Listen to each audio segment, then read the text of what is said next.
Good morning, everyone, and thanks for joining today's sessions with Pure Foods Tasmania as a part of the NWR virtual Vantage Point conference. Before we hear from Michael Cooper, the CEO and Managing Director of Pure Foods Tas, a couple of quick reminders. The format of today's presentation is designed to be interactive.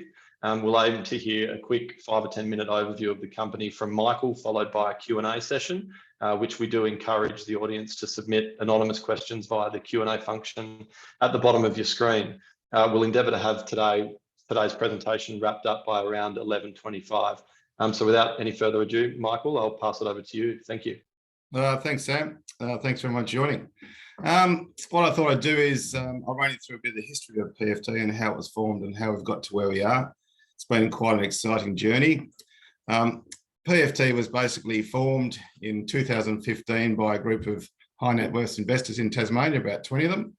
A lot of those original guys came out of the success of the Bellamy's baby foods, which was very successful. So their first, their mandate was to go out and build another Bellamy's as such, which was a great success story, which most people know about. But their view was, let's do it in premium Tasmanian foods and beverages of such. So as we all know, Tassie's the best place in the world. Well, I believe it is to grow produce and produce beverages. Bit of an insight on myself. I spent about most of my life, I think I was conceived in the back of a juice van. We had a beverage business which we ran as a family for 40 odd years. I was there for about 36 of those years. So had a great time developing new products and supplying every major retailer plus export throughout Australia. So it became in the end the largest producer of organic apple juice in Australia. So all crushed and grown in Tassie. So I had a bit of DNA with the Tasmanian love story. The boys that started PFT firstly acquired Tasmanian Pate in 2015. Tasmanian Pate was, is today actually the largest pate producer in the country. We're market leader, we're category king under our successful brands of Tasmanian Pate and Homestead. We also look after some white label contracts, which gives us the volume to be the largest producer in the country. Very good core, strong base business of sort of growing at its single digits, along with the same growth rate which the major retailers are growing at, so which is very exciting as well. Premium category and also has a value category as well. The next acquisition that the original founders purchased was Woodbridge Smokehouse. Woodbridge Smokehouse is a Atlantic salmon and ocean trout boutique, traditional artesian smoked salmon and Atlantic and ocean trout business based at Woodbridge. A lot of that business, about 25 to 30% is export. Very strong market and connection into Hong Kong, which has been really good for us because we've recently had success with our ice cream out of Cashew Creamery, which I'll get to soon. Will be ranged into park and shop stores in Hong Kong as well. And they have, over 600 retailers. So very exciting that relationship's allowed us to grow other part of our brands. In April 2020, PFT listed through a backdoor listing, and off we went. In October 2020, we actually purchased the Daily Potato Company, which was very successful for us, and I announced yesterday some success. I'll talk a bit more about later. That's a meal solutions business, so it does salads, it does veggies, it does frozens, and our great NPD of the year has been the potato and gravy product.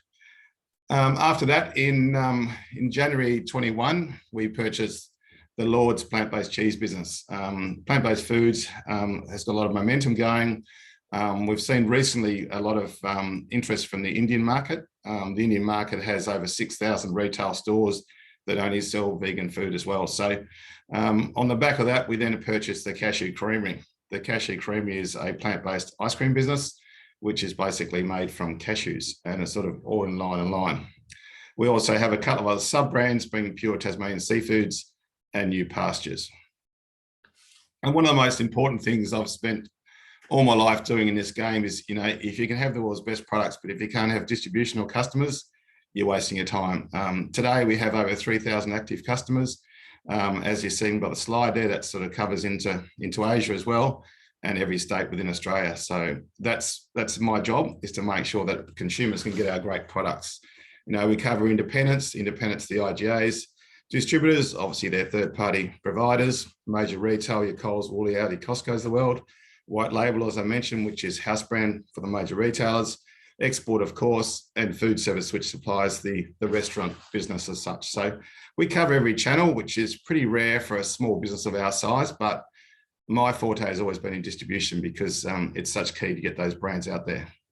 So I'll go through a bit of the product portfolio. Most of you might have seen it, but I'll just give you an update. So Tasmanian Paddo, which I mentioned, you'll see a couple of products on the slide there. We have our base Tasmanian Paddo range, just had a bit of a refresh, which you can see there. That brand's been in the market for over 25 years and continues to grow very well. Recently, back in, not long ago now, we launched the Homestead brand. This has now become the market leader in Australia. Premium Tasmanian Paddo. It's a great thing. We know the salmon product, for example, we use our own Woodbridge salmon for that. Our duck product, our chicken is also our market leaders there. Cream cheese, cheese from Tasmania, butter from Tasmania. The salmon product is actually all 100% Tasmanian.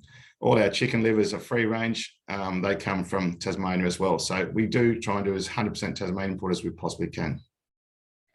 The Daily Potato Company, which I said was our acquisition in October 2020, been a very successful product for us. On the screen there, you can see that I announced only yesterday who saw it in the market.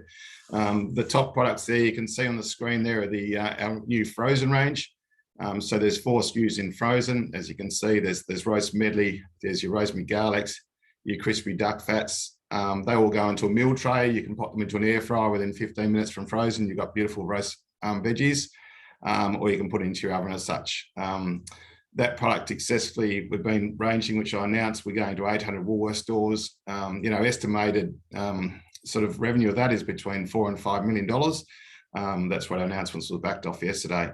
That's even without considering the recent success of our famous potato and gravy product, which is down the right-hand corner of your screen there. So, early indications of that, sort of, as I mentioned, it's growing at 90% growth week on week. We're getting, 400 to 500 case orders per day.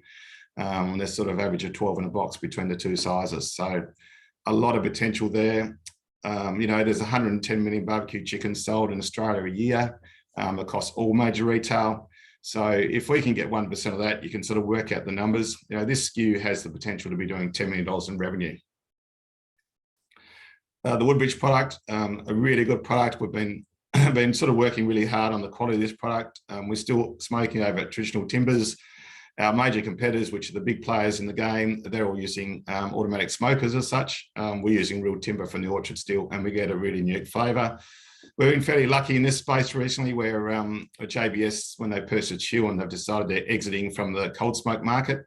As of 2 days ago, we're now the sole supplier. A major Tasmanian retailer, Hill Street Group, we're exclusive for them now with cold smoke. So that's just an example, and the independents, we're now discussing with the independents throughout Australia to pick up the shelf space that Huon have left for us. So that's a real bonus, and you could be seeing double-digit growth coming out of that business, which would be good because we had a bit of in FY23, we've dropped some sales with Woodbridge, mainly because we pulled back on some export pricing because it was too competitive, and we couldn't seem to make it work. We've got back in that game now at a higher price.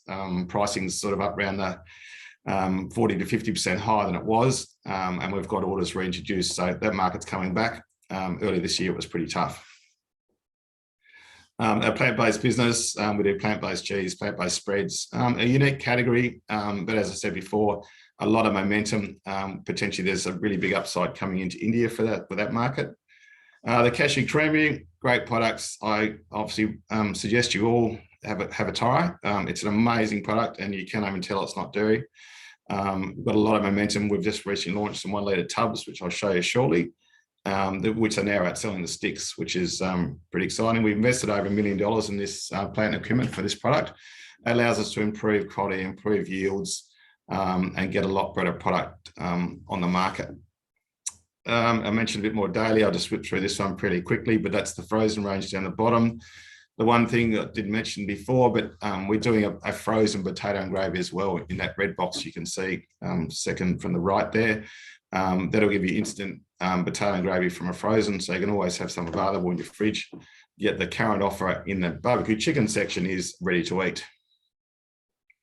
As I said, here we go. There's a bit of a more slide on the potato and gravy. We're currently at about 500 stores throughout the country.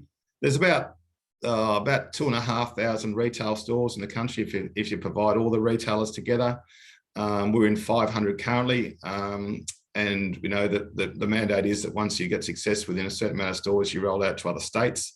As I said before, this potentially rolling out to other states, you'll be talking, close to $10 million in this SKU. A bit more about the plant-based cheese business. We're doing some spreads as well, and that started to be going exceptionally well through independents throughout the country. There's our new tubs, which we launched. As I reckon you'll all agree, they look pretty good. And they're actually been able to line ball them with the pricing of mainstream dairy-free ice cream. So dairy-based ice cream, sorry. So that's pretty exciting. It's a really good product. If you see it, go for it. They'll be rolling out through the independents, 1,500 IGA stores through the country as well, coming soon. It's already rolled out throughout Tasmania as well. So if there's local in your local store, please grab one and try it. That was it, Sam. So pretty quick run through. Okay, great. Thank you, Michael. That's pretty comprehensive for 10 minutes. I just want to spend a bit of time on the announcement and the trading update you announced yesterday with the ASX. I think you provided not only FY23, but also FY24 revenue guidance. Can you just remind the audience around those headline numbers that you've flagged that you're comfortable of exceeding? Yes, I will do. So I suppose I'll go back to the start of it. Like the journey started in 2020. We only had a couple of months of revenue there. We did about 4 million in 20. In 21, about 8 million. Last year, we did about 10, bit over 10. This year, we'll land between 9 and 10, roughly where we've been the year prior. And in 24, we're looking to go to 15 plus. The estimates and the forecasts we've given you have been very conservative in 24. Between the potato and gravy and the frozen range alone, that well exceeds 5 million. It's not really allowing for any organic growth. So we're being very conservative. We don't want to sort of put a number out there we can't deliver, but we're exceptionally comfortable that we can deliver that 15 plus revenue. It could even be a lot higher than that. So. Okay, great. Thank you. So I was going to ask that as my next question. That guidance that you provided, that doesn't really include organic growth from existing products. And I guess just on the daily potatoes piece, there's the sort of comfort that from the Woolworths deal that you've achieved, is that what's really underwriting most of that upside? Yeah, that is. And, to be honest, that is underwriting it. We've got some forward estimates and numbers that Woolies gave us of what they believe they can sell. It's units per store per week. It's the golden model. So it's based on a very, very conservative estimate. The numbers they do in frozen, as you can imagine, is quite material. I think it's $1 billion category. And we've been, given four SKUs to go in that sort of category. So the numbers could be, I'm not going to sort of say too much, but they'd be materially bigger than that. But we've put forward a very conservative number. Okay, great. Thank you. You've touched on the focus on distribution. How important is this deal with Woolworths in terms of the broader Pure Foods business? Is an agreement to purely stock just the potato and gravy or the daily potato products, or does it extend to all the other products within the portfolio? Oh, no, how it works is there's a different buyer for each category. So potato and gravy is a certain buyer, which is a different category altogether. That's in the hot box, they call it the hot box section or hot meals. And then this is in the frozen section. So you're sort of dealing with different buyers within the Woolworths group as such, and it's the same how Coles work as well.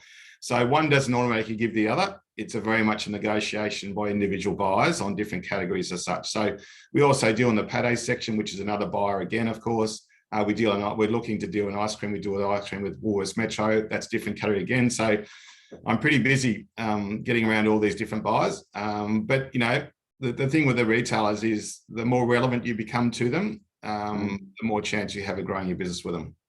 Yep, no, that makes sense. Thank you. And I noticed you were recently written up in the AFR with David Williams from Kidder Williams, noting aspirations of becoming the next Tasmania. Can you just elaborate specifically on what David's helping you with? And does that potentially include looking at brands? Yeah, so we sort of engaged David. I mean, David's got a really good, strong, very successful history with Tasmania, not over Tasmania, but businesses outside of Tasmania. He did the Vegemite deal. He's done the Bega deal. He's done the Tassal deals. He's done lots of very successful deals with major, and he likes food and egg. That's what he specialises in. So, and aquaculture as well. So we know the Tassal story. So we wanted someone to help us, execute some good acquisitions. So we definitely got a couple on the go at the moment. and we've engaged David to help us execute on those things. Very, very well connected. If there's a deal come across the table in food and beverage in Australia, it'll come to David's desk. So being aligned with him, I think it's a real asset to us, and we're very much looking forward to getting a deal done soon. Okay, great, thanks. And just on innovation, you've obviously playing around with plant-based foods, including cashew creamery, which I can certainly vouch for with 3 young kids loving them. Can you just elaborate on the opportunity there? Yeah, it's quite a large opportunity there. So as I mentioned before, this is a lot of opportunities we've been working on for probably 12 months with India. India is the new China of the world, and they have a very, very strong, vegan or plant-based market as such. So we are doing some NPD with them. They like a different flavour profile. So we're working on some NPD and changing some of the flavour profiles in some of our cheeses for them. And also we're working with them with their ice cream as well. So they're very keen. As I mentioned before, there's one retailer we're talking to is over 6,000 stores. And 100% vegan offer. So that's how big the opportunity is in our market. So we will keep innovating to support. And I think in this business, and I've learned over the last sort of 35, 36 years, is that it's all about NPD. You've got to keep delivering new product development to the market because the retailers want to stimulate the consumer. And the only way to do that is, rather than price, is bringing new products to the table. So we've got another few cooking in the pot at the moment across all parts of the business. But that's a really big part of my job, is to keep bringing NPD to the table, because that gives you a point of difference to your competitors, and the retailers love that. Yeah, and just to clarify, just on the India piece, are you currently selling into India? If so, No, are there any? No, we haven't sold it yet. We've sent some samples. We haven't sold any product to them yet, but we're working pretty hard to try and get a deal done there. Yeah, and how do you balance sort of growing domestically and getting the domestic market right first versus, the ability to, push additional scale through export channels and potentially, greater margins? Yeah, it's all sort of growing all at once. I mean, our independent business, our IGA business, is growing really, really strong. As I said, they're about to roll out the 1 litre ice cream tubs. They currently do our seafood as our salmon and trout. And they also do our pate as well. So that's through Monanissan, which I've announced before. And they access 1,500 IGA stores. So that's throughout the country. Great partnership. They're very good operators. They have field staff of 60 or 70 on the floor, which really is great value for us. Obviously, they're a distributor, so obviously we have to give them a margin too as well. Direct export, you get the higher margin, as you mentioned. Export can take a good, a fair amount of time. Once you get it going, it's good. It's easy. We export today. Currently, we export every week into Singapore, and we export every fortnight into Hong Kong. So we've got a really good system set up. It's easy. Most of it's flowing out of Melbourne. Overnight, it's in Singapore the next day. Okay, great. Thank you. Just changing gears a little bit, there was quite a bit of new machinery installed towards the end of last calendar year. What's been the benefit of this CapEx investment in terms of incremental costs? Yep. So as I mentioned before, we put in the new ice cream line that came from Italy. It's about $1 million worth of gear. We've sort of had commissioned that over the last sort of 3 to 4 months, a bit of fine tuning. That's sort of got rid of we know we're running that line with 6 people. Now we can run it with 2. So there's large efficiency gaining there. We haven't really dropped any heads because those heads have had to be moved to other parts of the business because we've got growth in other parts. But then we're just commissioning it as we speak now, another $1 million worth of gear that went into our pate business, which gives us basically full automation from basically start to finish. Our last bit of kit was uninstalled last week. So very excited about that. I mean, once again, that room, I think it was 8 there, it'll go down to 4.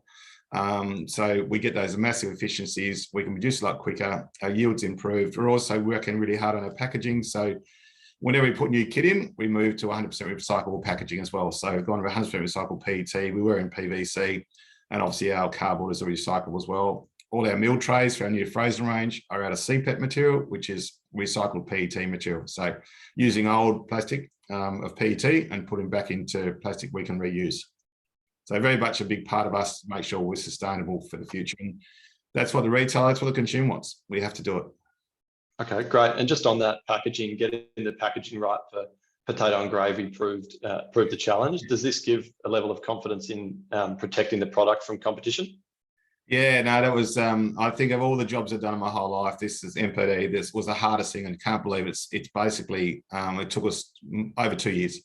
Continual fails. We just were in the wrong space. We're trying to use some packaging that was never going to work. We tried to make it work, and we got to a point where we made it work. We couldn't get the seal off. It was locked down that tight, because it was, once the product's cooked in store at a major retailer, it probably exceeds about 70 degrees in the container. And then it's got to be held in the hot box, which next for 60, and cannot go below 60 degrees, can control the micro. So it was hard to find it. And we ended up finding a large coffee cup in the end with a bit of extra tweaking to it. So it was quite bizarre after all that time. We've nailed it now, and the IP that we've spent on this is quite hard to match. So we've sourced the world for the packaging, and we've ended up with a great product, and it works well, looks good, and it's user friendly, and it's 100% recyclable as well. Okay, great. Thank you. Just changing gears to input costs. Yep.